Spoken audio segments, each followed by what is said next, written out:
The broadcast is now starting. All attendees are in listen-only mode. Good morning, afternoon, and evening to our global audience today. Welcome to Device Authority's webinar with special guests Eonti. My name is Rosa Lenders, and I am pleased to introduce our speakers for today, Oscar Marcia and Rao Chirukuri.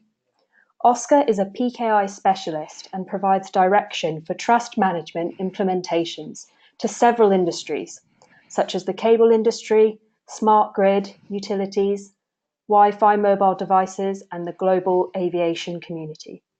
He has over 30 years of experience in developing security architectures, identity management solutions, and performing risk assessments of large-scale global distributed systems. Oscar is currently overseeing the implementation of the Aeromax PKI that will issue certificates to airports around the world to serve ground-to-ground communications on the airport surface. Rao is a technology innovator, entrepreneur, and seasoned executive in Silicon Valley. He founded and led venture-backed IT infrastructure startups that delivered award-winning products over the last 2 decades in networking, security, and analytics. His latest work is in the areas of IoT security, edge computing, and fog computing. He is currently CTO at Device Authority and responsible for our product strategy and technical strategic alliances. We expect the webinar to last approximately 50 minutes. You'll be able to submit questions via the question window in the GoToWebinar control panel throughout the session. We will try answer as many questions as possible at the end of the webinar. A recording of the webinar will be made available later this week on the Device Authority website, and everyone who has registered will be emailed the link. I shall now hand over to Rao to introduce us to Device Authority. Thanks, Rosa, for the introduction. Good morning and good afternoon for those in UK region. Thanks for joining. Device Authority, we are an enterprise software company, a market leader in identity and access management for IoT. Headquartered in UK, Technology Development Center in Fremont, California, where I am now. I also have a sales office in Boston. Our key product, a platform Keyscaler, you can see on the top left. It is the first device-centric IoT IAM, a security management platform with the key features around automation, automating the PKI, automating the security operations. It is offered as on-prem, and also we just announced our Keyscaler as a service SaaS offering yesterday. It's a proven platform with the current release is 6.0. A lot of patents in this area, and this platform delivers, device registration, whitelisting capabilities, onboarding the headless devices without human intervention, and also critical credential management, including the PKI certs or the tokens that you might get from IoT platforms. The big differentiation in this platform is the policy-based end-to-end data security independent of network that is coupled to the device identity, which is an important thing for IoT use cases. Again, when it comes to actual IoT solutions, it's about open platforms, cross domains. We need to bring in automation across multi-vendor products. So we focused on continuously growing our partners with a better together story with our service connector architecture you can see in the middle there. Again, if you look at the partners below, the HSM vendors, PKI, public CA vendors, more importantly, the IoT platform vendors, that's where the customers start. But putting all this together, we really need the solutions partners, very credible solutions partners. In fact, we're fortunate to have Eonti, tremendous experience in building this Rust infrastructure for a long time, partnered with us in delivering solutions to the market.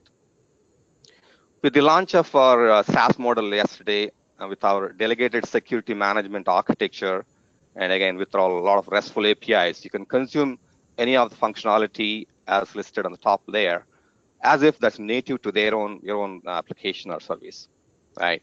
Again, our go-to-market model is indirect, primarily OEM white label opportunities. Again, we are able to accomplish all this with lots of patents. As I said, 9 issued patents. We're getting very good traction in the healthcare and industrial IoT. Our efforts are very well recognized by the top analysts. Gartner, Forrester, 451, and it's patented innovation here also got good coverage on the top, on the right side you can see. So that I will let Oscar to talk about his company, and he's been an expert in the trust infrastructure. Thanks, Rao. Welcome, everyone. Eonti is mainly a trust management firm in critical infrastructure space. And usually I like to say trust management because we've done work in areas in symmetric, asymmetric, kind of keying credentials in these infrastructures. And also looking at the critical infrastructure space. If you see on the right there, you see a couple of areas of what we mean by critical infrastructure: the energy sector, aviation sector, telecommunications. We bring over 30 years of experience in trust management. The past 15 years really been concentrating on PKI, and what we bring to the table here with our partner, the Device Authority, is that expertise and experience in creating trust management solutions for the critical infrastructure space. And what you'll see later on in this presentation is how that space is now merging into the IoT space, that market coming together, and how these two infrastructures are merging together, and what we see are needed solutions for that space. We are well known in PKI. I was VP of security at Cable Labs for the cable industry over the past 15 years, together there with the team, the core team of Eonti, kind of put together the PKI infrastructure for the global security needs for the device, the cable service devices around the world. So a very large scale, I would say, private PKI, and our claim there is over the 15 years, we've issued over 500 million certificates while we were running that infrastructure. With that, I'll turn it back to Rao to kind of proceed and talk about how together with Device Authority, we're putting solutions that will kind of. Thanks, Oscar. Yeah, between critical infrastructure and IoT. Great. Thanks, Oscar. Here is one security vendors landscape picture. Probably you will be wondering, the most number of company logos and acronyms you can find in security industry. So the logos you're seeing present a limited number of companies, actually, out of thousands of companies there in the world. All these are established, trying to solve the security problems. In fact, you can also see the Device Authority in the identity and access management, and also in the IoT security. But the question for us is, and it's such a big industry, $4 billion get invested in new startups every year. Where is that money going in? And we are still talking about a fundamental issue of security problem, which is the unauthorized access, weak credentials, vulnerabilities, known vulnerabilities mostly, right? Why can't we solve those problems? We are spending so much of effort in the detecting and responding analytics. In fact, less than 5% of the money is spent on IAM, which is identity and access management, that's responsible for the protecting.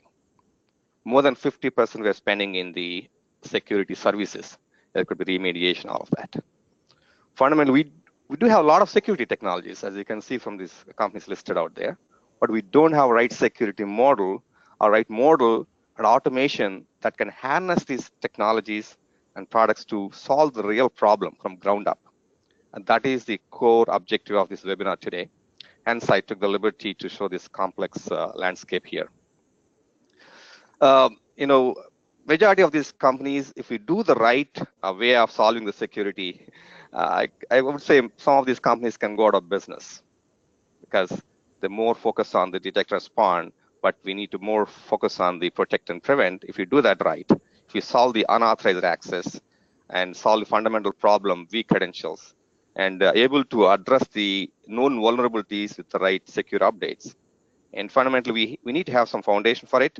I want maybe Oscar you can give your view on this, based on your experience, because fundamentally we mistrust. We talk about security, but we don't talk about trust. You've been building a trust infrastructure all along and lots of experience in the closed platforms in the cable world. You have any points to say here? Yeah, and what you see here is that there is a lot of work, as you said, in all these devices, and all everybody is trying to solve a similar problem. And what we've seen, and when in the critical infrastructure space, or what we say trust management, is that the key point is in the devices. They all want to be interconnected. Every device, every IoT device, every critical infrastructure, every service device, every gateway, all wants to be interconnected. Wants to be connected to the internet, and wants to use that foundation to then share data. And data is what's going to be key in IoT. And to start that, you need kind of a strong method for first authenticating the devices, so that then applications, data, and all the services that rely on top can work interchangeably. A lot of consortiums, groups are working in their space, and that's kind of what you see here. And I think our solution and what we're working on together is how do we start bringing some governance and some commonality to this space. Great, thanks, Oscar. Fundamentally, we started with the wrong approach. If you know, IT security model started with the network perimeter-based defense, right? If you bring in that kind of security model that was not proven well in IT, applying that to OT data, IoT, imagine that never seen a security. Imagine what can happen, right?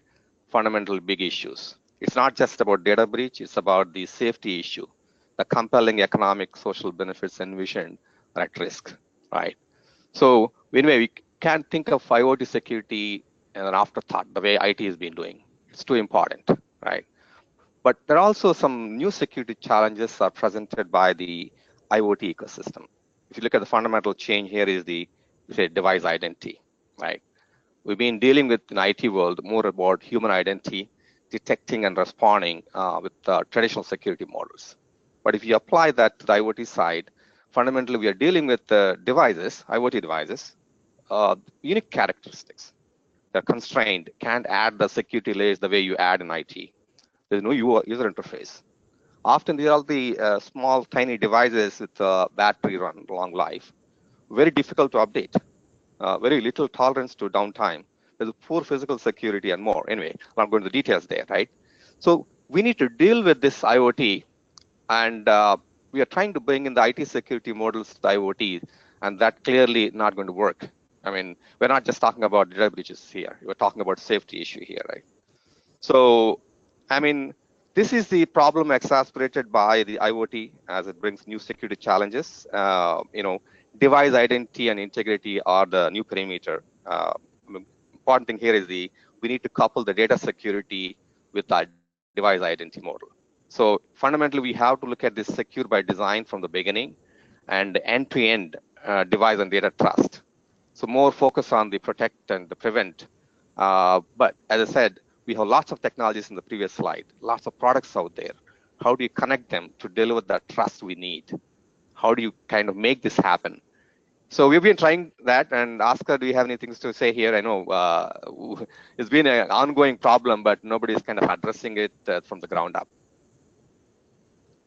No, and I think that what we're seeing, from Eonti's experience is that when we talk about the critical infrastructure side, again, the smart grid, the communications, the health, the emergency services, they kind of tend to lean towards the IT model in terms of, there is control over the requirements that go onto those service devices, so you can wrap your hand around that problem, and even though it's big, it still seems manageable, and you can work through the issues that you're trying to solve there.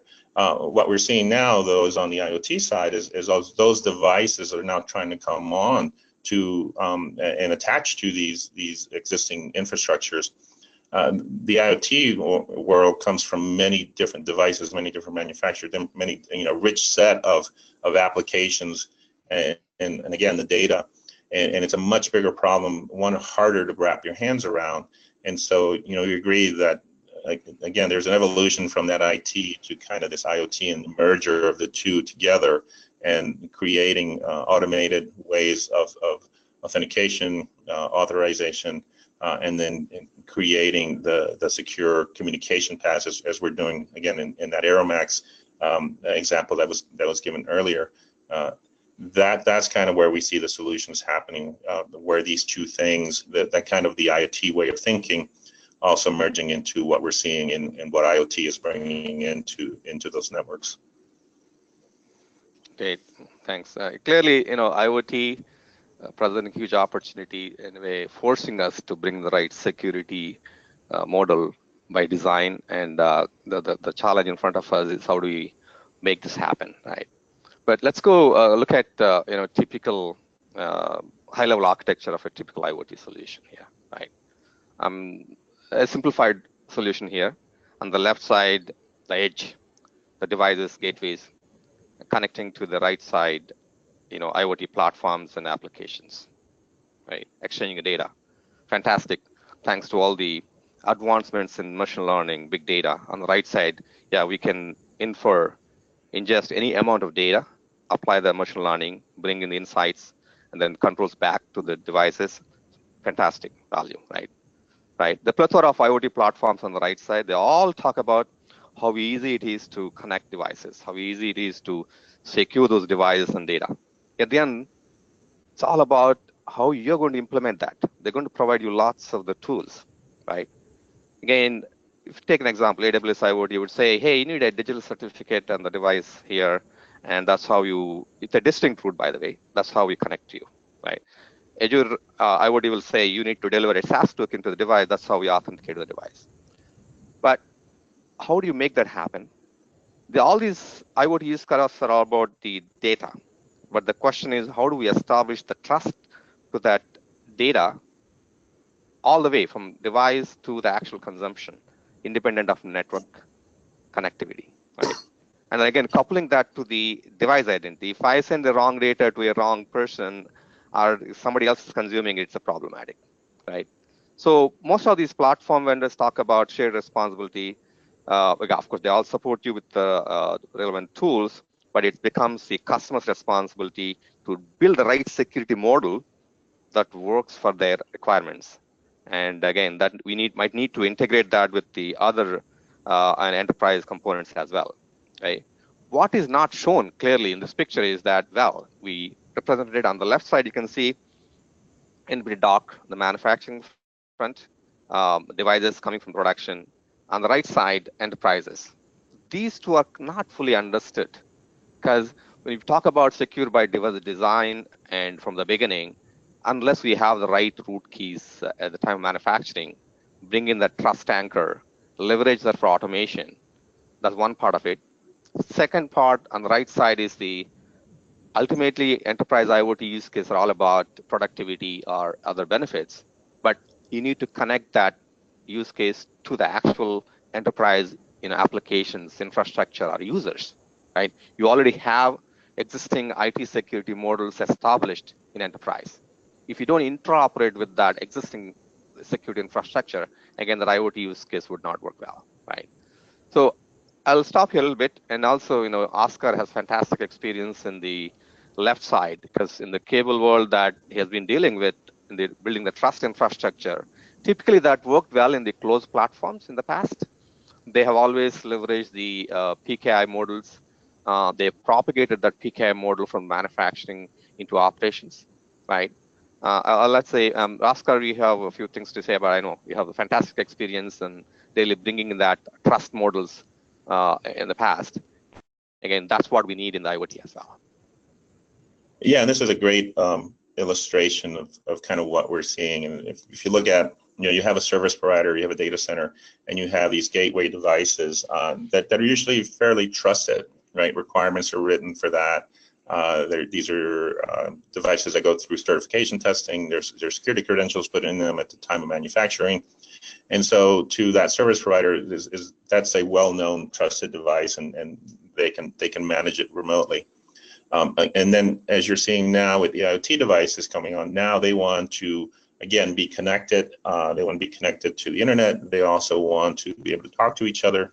And to the service provider, those devices coming on, and this could be for any critical infrastructure network, any network that is out there. It could be in aviation, it could be in the vehicle space, in telecom, in finance. They have a set of well-known devices, but there's all these other devices now that they want to take advantage of and leverage and provide additional services. So those devices now coming on have to be registered, they have to be managed, and they have to be managed at time of service, so that when the devices are coming onto that network, that's when the service provider needs to then figure out how do I add those into my security posture in terms of managing those IoT devices on my network, and then to be able to provide the services that those devices bring, additional richer services to the existing capabilities of the service provider. And so this kind of illustrates it well there, and it's where you see on the left side with the IoT devices and those arrows between the IoT device set and the gateway. That is the area that we're trying to work with on Device Authority in terms of how do you extend the managing from a well-known trusted gateway device onto additional IoT devices coming onto networks. Great, thanks. Ultimately, it's about establishing and managing the trust at the scale we are looking at. Again, minimizing the human intervention, onboarding, provisioning, whatever be the credentials or other tokens required for these, right? But architecturally, it's good. In a closed platform, it works fine. In a single domain, it works fine. But when it comes to actually cross-domain, that's where the bigger issues are, right? Building a trust infrastructure in a cross-domain is a fundamental challenge, or a multi-product environment. And I would say Oscar is an expert in that area. I would also say, Oscar, maybe you want to really explain that a little further with an example here. Yeah, so in the previous slide, we saw kind of a single domain, and if you are working in that space now, and again in any of your chosen domains, you could think, oh, I've got the problem solved. I've got the credentials to the devices that I need to have credentials to, and again we're experiencing that in the customers that we're working with. But what we're starting to see is that with IoT, with the richness of the applications and the services that they can provide, that we're starting to see this need for cross-domain authentication. Again, you need to authenticate first to the trusted devices, and then you can layer on your services, and then the data has a secure path for where it needs to go. And an example here is, in the vehicle space and connected vehicle domain, there's to be a PKI there for issuing certificates to the vehicles so that they can do vehicle-to-vehicle communications, vehicle-to-infrastructure, and then on the other side, when we look at the smart grid or the electric utility domain, they're looking at commercial meters, residential meters, IoT devices in the home that all apply to them, and so they're solving that problem. And then when we look at and we talk to both of these domains, and we say, okay, this electric vehicle wants to talk to that charging station. What is the security between that meter and the vehicle? And usually there's a gap there. So we do see that a lot of the domains are creating solutions for their devices, and that's coming online quickly. What we're trying to work on and looking over the horizon is to anticipate and also create solutions to bridge the gaps between what we're seeing as a bigger gap coming between cross domains. So, folks might be working on their own domain now, thinking they've solved everything, but what we're seeing in kind of the experiences that we're dealing with customers is that these cross domain issues are starting to creep up and to need and somebody to address them, to look at them again. Now you're looking at two very distinct or different domains, different groups that are running it. How do you build consensus between those two groups to create a solution that works seamlessly across domains? Great, thanks. That's a great point, Oscar. And clearly, I can see the use cases here. One could be in some enterprise use cases are about closed or the their own environment, their own domain. But when you have to extend the services outside, it's about cross-domain.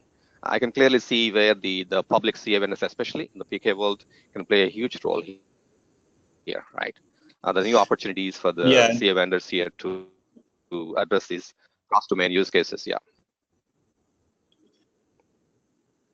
Okay. Yeah, and there are ways, you know, there's You're saying different something? ways of approaching it, and that's why we talk about it. I'm saying that there are ways that we have looked at to start addressing these solutions. There are many different approaches. The idea is to start talking about them and working together and anticipating the needs before they're you know, needed out in the commercial world or in the user experience world. And so the idea is to start talking about these solutions now. Okay, great. That gives a segue here. Thanks, Oscar. Clearly, we talked about the requirements and problems in the IT security and what needs to be done, etc. We haven't really talked about what exactly is the blueprint model we are proposing, or at least we won't talk about today. They might all be wondering what that is. Let me kind of talk about this in a more simple way, in plain English here. We kind of talked about, you know, device identity, integrity are the new perimeter, because in IoT use cases, a device could be in the wild, right? You can't apply the perimeter-based defense models, right? The second important point is the IoT use cases are all about data. Again, data coupled with the devices, securing it from end to end, even over the mobile networks, right? So we have established a security model, and again, primarily coming from the trust, protect, prevent, secure by design principles based. There are many other models out there, but again, we are focused on about this, you know, protect, prevent side. How do you bring in the automation? How do you connect the dots from the manufacturing all the way to the enterprise side? I've mentioned here the English statements, but there's a detailed information about this on the URL you can see on the top, and you can click on get the full details. So the core principles listed as the 4 main blocks here, right? Any enterprise class IoT security model would need these 4 building blocks. Again, these blocks are kind of open but trusted interfaces, so that the IoT platform like Keyscaler can connect the dots for the customer requirements. In a way, any enterprise can build this cross-domain or multi-vendor products and then trust and still build the solutions based on open platform architectures and connect them to the IoT platforms, right? So far, again, I'll say 1, 2, 3 a little bit. So far, security industry primarily focused on step 3, which is an afterthought security for products and approaches. There's a lot of human touch because we don't have 1 and 2 before. Error prone. That's why hackers are able to use the weak credentials, known vulnerabilities. If IT had taken the basic steps, more than 85% of the security threats could have been avoided, right? In the case of IoT, we need that secure by design from the beginning, even at the time of device production. At step 1, you can see there. This will help to set the right root keys that, you know, for example, trust infrastructure world that Oscar talked about, they established the root of trust, a trust anchor in the beginning itself. That helps us, you know, to provision those devices and onboard those devices without human intervention in a closed platform, right? But we need to onboard those devices in open platform world, but the step 2 is really missing today out there, right? Step 1, we need to establish the root key, a trust anchor, number 1. Number 2, it also helps to establish the right foundation for secure updates, a key that can be used in the later on during the secure updates mechanism, right? That's what step 1 side. Step 2, in an open platform world, if you have to onboard the devices without human intervention, we're talking about millions of these devices. You can't simply apply what worked in the enterprise. By a laptop, an IT admin would configure that, IT person would configure that, right? So the step 2 is missing completely today, but there are you know, vendors like Microsoft, big vendors like Microsoft, Intel. Now they're focused on the step 2 as well, right? Step 3 is very well understood, and all the IoT platform vendors have given lots of tools and a lot of exposure to that. And the step 4, again, it's about enterprise integration. As I mentioned, enterprise IoT use cases would not work well if we don't have the right integration with existing IT infrastructure, at the same time bring in the trust for a device identity and connect them to even the enterprise infrastructure like existing user identities, because the devices need to exchange the data between the end enterprise user and back and forth, right? So that's the kind of the very high level view of what the security model should be. Really clearly minimizing the human intervention. And I'll go into the little bit details. Oscar, do you have anything to say in this model?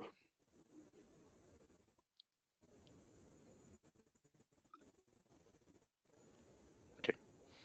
Again, as I said, ERL is kind of from we look at it that we bring a lot of strong. Yeah. Can you hear me? Oscar, can you hear it?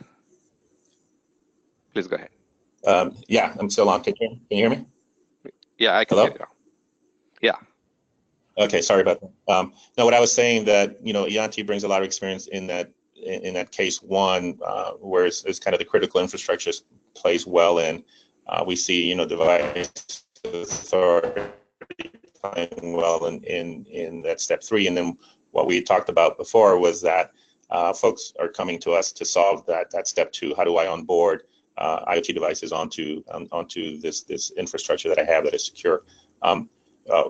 I believe that Eonti and Device Authority working together on create solutions for those 1, 2, and 3 are setting the foundation for that step 4. And then what I would add, and I think we talked about this earlier in previous conversations, Rao, is that the step 5 there would be that cross domain, bridging those cross domain gaps. So we see this as a kind of a phased approach into creating those solutions, and we're on our way to kind of achieving that. Great. So I think there's a lot of English here. Let me show you pictorially what that model is. 1, 2, 3, 4. As I mentioned, there's a URL below here also. So anybody wants to get more detailed information about this blueprint that we put together, you can download and go into the details. We're kind of out of scope for this webinar because it can consume the entire 1 hour we have here, right? So I kind of expanded here in this picture on the 3 and 4 steps, which are very important. You can clearly see the need for a platform like Device Authority Keyscaler, IoT IAM, that actually bridges the gap between the IoT device world to the enterprise world, and more importantly, managing the security for the IoT platform side.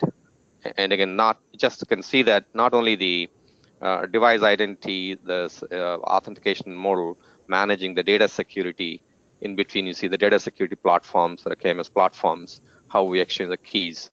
I'll not go into the details here. We have very detailed information, the architecture here. And also we have in that document, 1 and 2 are also expanded. You can go into the details there. Oscar, do you have anything you want to say about 1 and 2? I know you have a very strong experience in the 1 and 2. No, I think that 1 and 2, or like you said, people have been working on that for a while, and it's coming and it's coming online, in expected ways, and we see that that's happening. What we're excited about is that step 3 and step 4 in terms of how do you add those devices that you don't control onto your network? How do you register them? How do you provide credentials at time of service? How do you provision them? How do you create maybe even health checks on them? So there's a lot of services that being able to bridge that gap between those two, a critical infrastructure or a well-known network to an IoT based set of solutions coming online. So we're very excited about the Device Authority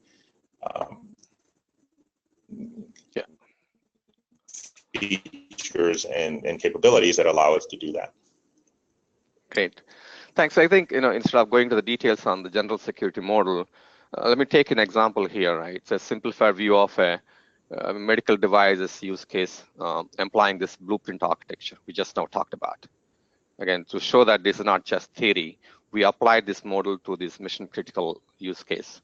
So some of these devices are going into more mass production now. Now customers are actually standardizing this blueprint-based architecture across other devices.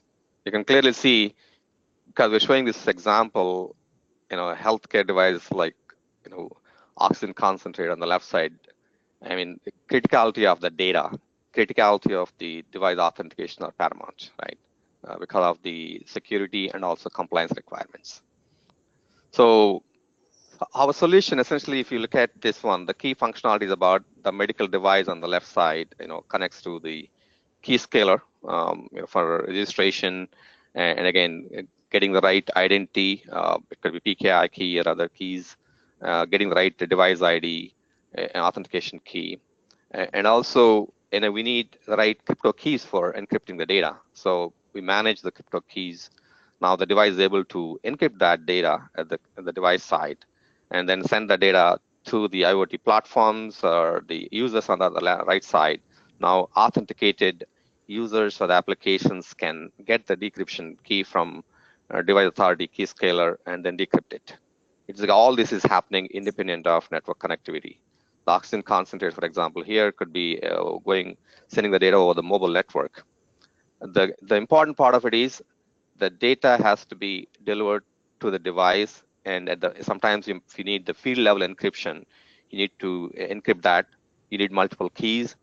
The other important feature in one of the use cases what we implemented is we don't need to exchange those keys over the network. So that's one of our patented technology that customers can leverage, right? So this is how very quickly we're able to establish that device trust, data trust. Importantly, all that is kind of automated to operationalize that trust, right? So, but it might look like a normal steps for some of you but again, minimize the human intervention, still deliver the application or owner required control security posture independent of network architecture. And sometimes, these devices could be offline too. In fact, we even took care of that with this use case. And again, on the right side, in the enterprise side, customers typically have their own IAM solutions for user authentication or their own root of trust. It could be HSM or a public CA. We have the service connector architecture to interface with that. In a way, we talked about 1, 2, 3, 4. 1 and 2, again, 1 and 2 at the time of manufacturing, the devices have a TPM-based architecture with root key, and rest of it is done by key scaler, onboarding, registering the devices, establishing the right identity, authentication model, and making sure the data is secured end to end. Okay. Any parallel examples, Oscar, do you see from your experience or working on your projects? Yeah, we're seeing this, and I think this shows the kind of seamless approach in terms of setting the foundation, the trust. Again, looking back at an earlier example, which was Aeromax, which is delivering secure credentials to the airport surface for all the devices. You walk through an airport, you look at airplanes, even the gate and all the moving vehicles and everything, all wants to communicate securely. Involved in all those networks, there are IoT mobile devices that want to connect securely to that network. Having this type of approach where the foundation is laid for that authentication for the identity of those devices, the integrity of the system, setting correct the encryption tunnels so that communications can happen securely. All that happens seamlessly, then it allows the network and the airport authority to just kind of handle the communication securely. And in that example, their intent is to kind of get a hold of the regularity of the flights, incoming, outgoing. So the more they can handle, the better the service, the more profitability for them. So they're looking at it from that, but at the same time, they got to stay and remain secure. So applying this kind of infrastructure, this kind of solution would allow them to kind of achieve their goals. At the same time, it's a seamless approach. They know that the foundation is there, that the roots of trust are there, that the devices who come with credentials at time of manufacture, they're devices that are coming from the IoT side that need to get married to that network at time of service. All of that gets done, and it becomes one system, one trust management system solution. So we are seeing it, in the medical space too. We're seeing that. So again, here's a perfect example of a critical infrastructure trying to adapt IoT devices coming into their network and wanting to work seamlessly for additional service and solutions. And again, moving the data around where it's needed and in a secure fashion. Great, thanks. The next thing is, you might be wondering, we're all thinking that, okay, if it didn't happen in IT security for the last 25 years, we all know the Trusted Computing Group has been trying to establish the standards for the root keys, the TPM-based trusted computing, propagating the trust from the ground up, from the silicon level. And how can it happen now for IoT? Okay, so how is that going to happen, right? We need to, we have the right foundation. Okay, we need some, I call it techno-legal, some regulatory framework also to force this, for getting this end-to-end comprehensive security model for IoT and beyond, whether we use the model I mentioned here, or it could be similar to that, right? So again, there are enough market drivers now, thanks to, I wouldn't say thanks to the Mirai, but that kind of forcing the government regulations and others to think differently, because the potential economic and social impact is actually huge. So it's making the governments think about this.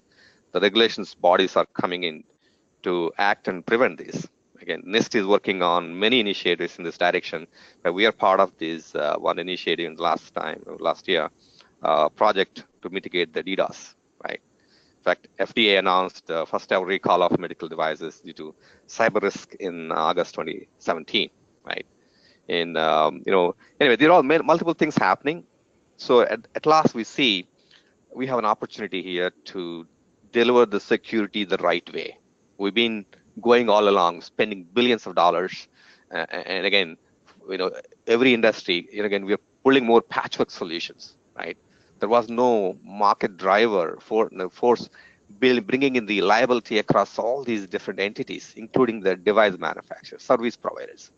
It's only the customer that's taking the blunt, right? With all these regulations coming in now, we have an opportunity to fix this security for IoT and beyond the right way, right? That's why we emphasize on the model of secure by design from the beginning. We have lots of technologies. It's not about technology. We have fantastic technologies, proven technologies like PKI, but how do you operationalize it? How do you make that happen from the beginning? How do you set the right foundation for secure updates, right? So they're all the market drivers. I'm not going to details here. Lots of the regulations and compliances would drive this market to do it the right way. Now, it's not any more choice of doing security. It's about doing the right way. Otherwise, there is a big impact. The compelling economic and social benefits are at risk, and government is getting involved. And also, there are incentives for everybody. As you can see, IoT is a big industrial revolution. That's how I think it is. It has impact to change the economy, change the lifestyle, right? So, I'm very excited about this. That's the reason we are very excited about doing the right thing for the security point of view. And again, we are focused on this, operationalizing that. Yep. Of course, the regulation side and compliance side, Oscar, you've been dealing with it in your new world. Anything to say? No, I think what you mentioned was that these are one of the drivers, right? There are regulations, compliance. GDPR is the flavor of the month, and so. But what we found and experienced that if you create your trust infrastructure, your trust management of that infrastructure with an end-to-end view, and you're already working through existing regulations and compliance regimes. You tend to fall right in. So, like for example, with GDPR, we already meet and exceed the requirements there because of we've been looking at this from that point of view from the beginning. So when a new regulation comes in and you're looking at data localization, we're already doing what is expected of us under the GDPR. So again, having a good end-to-end solution and doing it right from the first helps a lot. Great. Yeah. Clearly, there's a good enough impetus for us to do the right things. But, for other question for all of us, right? We talked about the enterprise class IoT security blueprint model, secure by design from the beginning. Steps 4, where we can have 5, whatever be that, right? Where is the validation for this in the industry? Are we the one talking about it? Is there a bigger validation for it? What are the examples that demonstrate the need for this, right? We talked about that. So clearly, we're seeing a lot of activity, I would say, in this direction. Last year, when we looked at it, we didn't see much activity. Suddenly, think of this recent Microsoft announcement of Sphere. Microsoft is licensing free their secure MCU architecture, the microcontroller architecture, silicon level ARM cores. They have, giving away Linux free distribution, OS, that goes with it. And also they announced their Sphere Cloud Security Service to address the 1 and 2. You can see that we talked about the blueprint 1, 2, 4, 3, 4. A lot of focus on 3 and 4, people understand that well. But when it comes to 1 and 2, there's a lot of confusion, right? It wasn't done well. It was a custom. There's a closed platform solution in the past. Now we're trying to deliver that to the open platforms. And again, the open platforms, there's a big incentive for all the IoT platform vendors like Microsoft, Amazon, because the IoT adoption, they're investing lots and lots of money, right, in these IoT platforms. But if the IoT adoption suffers, and they will suffer. So now they're bringing their focus on to 1 and 2, and enabling that 1 and 2 to come the right way for the open platforms. Same thing, Amazon bought this company, FreeRTOS. They give all these tools. They partnered with the silicon vendors to get this right, step 1. Then again, Trustonic, for example, has the automated registration service to AWS onboarding point of view. We've been working with Intel on the secure device onboard initiative the last couple of years. They understand this problem very well. And again, how do you onboard the devices in a way, step 2, without human intervention? And again, really bringing in that ownership transfer capability so that as soon as you power on the device finds its way to the platform and its owner, and then gets the initial configuration so that now the device is operational without much human intervention, right? So again, our company, Rambus, crypto manager, they have done, again, they licensed their core. They primarily focused on the establishing the root keys, secure production side. Maltas, they have been providing this key management authority side, and they partner with the DigiSec to deliver these secure applications to the mobile side. If you look at Trustonic and Maltas, they've been doing it for a while, actually. They started more in the mobile smart device world, and we're extending that to the IoT world. The big announcement, I would say, in April from Microsoft, it's a huge step, getting into the microcontrollers, secure MCUs architecture. Their research team has been working on it for a while, I would say. They understand the problem, and they're trying to bring in that model. Of course, in their model, they kind of talked about 7 principles, but then we distill down that to 7 principles, trying to address the weak credentials, known vulnerabilities with secure updates, and bringing in automation. In a way, they're becoming like a trust brokering, so that IoT applications can comfortably talk to the devices. The same way, IoT devices can get the right updates in time, so that the hackers would not be able to exploit it. 99.9% of the vulnerabilities exploited are already well known. That means we don't have a mechanism to update the device in time. In a way, government regulations are coming in, forcing that you cannot sell an insecure device. That means you need to have right, vulnerabilities exposure details given out to the world, right? All these things are happening. 1 and 2 got a lot of validation in recent time. Device Authority, our partner ecosystem, we've been talking about it for a while, and now suddenly it's very good to see. We are very excited about that in validation coming from big vendors like Microsoft, Amazon, Intel, and others here. Yep. Of course, Askar, you've been expert at it, building the trust infrastructure from ground up. Are there any other validations that you see, of course, from your experience? Yeah, I think to your drawing here to the solution providers on phase one there, I would add the private PKI solution providers, like Aeromax, like the cable industry PKI, what we're seeing in smart grid. They are exactly what you see in that first row there with Microsoft. They're kind of in the 1 and 2 space, and what we're seeing is that gap between 2 and 3, and where Keyscaler comes in, and the two solutions meet, and that's kind of where we're seeing the need right now. So I like this drawing in that sense that it's showing that it's not only these IoT kind of solution providers, but there's also some private critical infrastructure solutions there that are they're at the same place. They're hitting that same gap, and it's them bringing those private networks is Your voice is cutting off.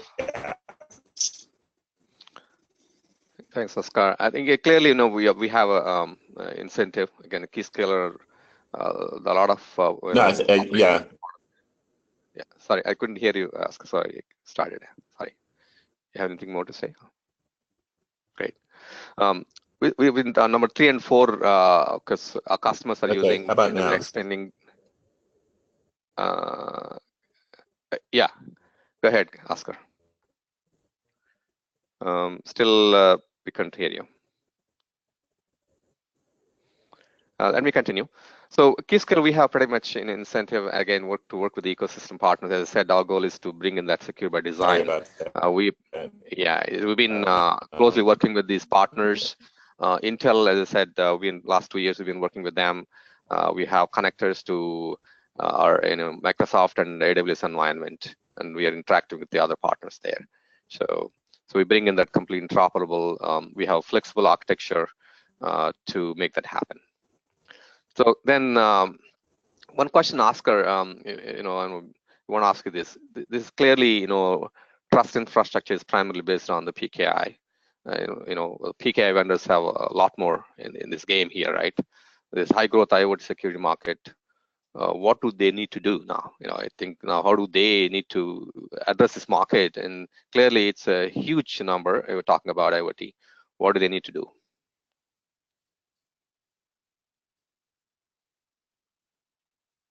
Oscar, can you hear me?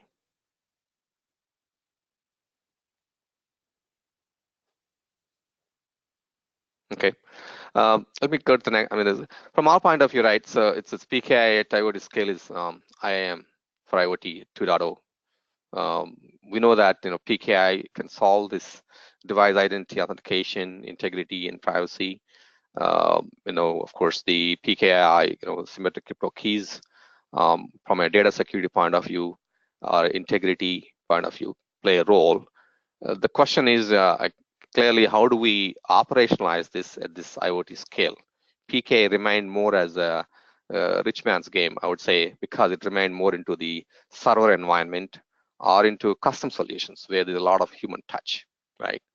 So we clearly see a Keyscaler kind of platform to operationalize and bring that PKI, a proven technology based on standards, to bring in that, we talked about security model 1, 2, 3, 4, right from the beginning, setting the right root keys. In a cross-domain environment, you might need the public CA, and again, really establish that trust, right? And then step 2 is clearly, as a good step. If we bring in that step 2, and again, PKI plays a major role, then not only in the public CA point of view, even private environment, HSM, customers who might use their own HSM, but still they need an intermediate CA, right?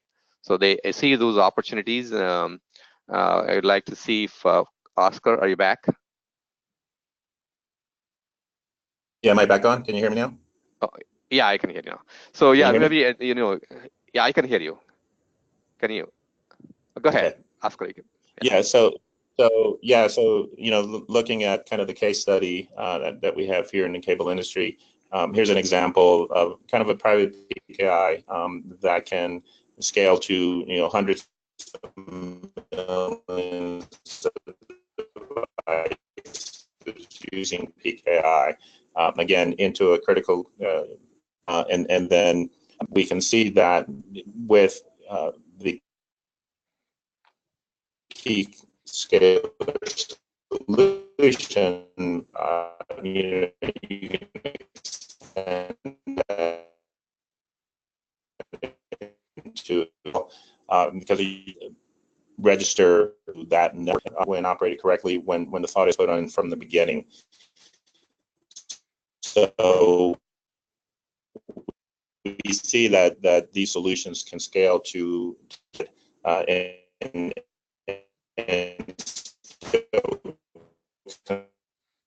continue manageable and to. So, Oscar, I think voice is still cutting off. I'll continue because of time. Clearly, is my connection bad still? I think so. Yeah. Okay. Sorry so we have a few minutes. I'm accelerating here. The current slide. We see clearly, the benefits. Device authority, key skill platform that brings the IoT IAM functionality that becomes a glue. Partners like Eonti, when we build these solutions based on the foundation architecture we talked about, there are lots of advantages here. We can accelerate the IoT adoption. That's compelling economic and social benefits. The more importantly, the compliance, right? And IoT use cases are about this data, coupling the data to the device identity, the critical thing, and the automation, provisioning and managing these at IoT scale, and that ultimately lots of revenue and other benefits for customers and partners, right? So that's kind of quickly the today's webinar. I will ask Rosa. I mean, clearly it's an opportunity bringing in the right security model, right?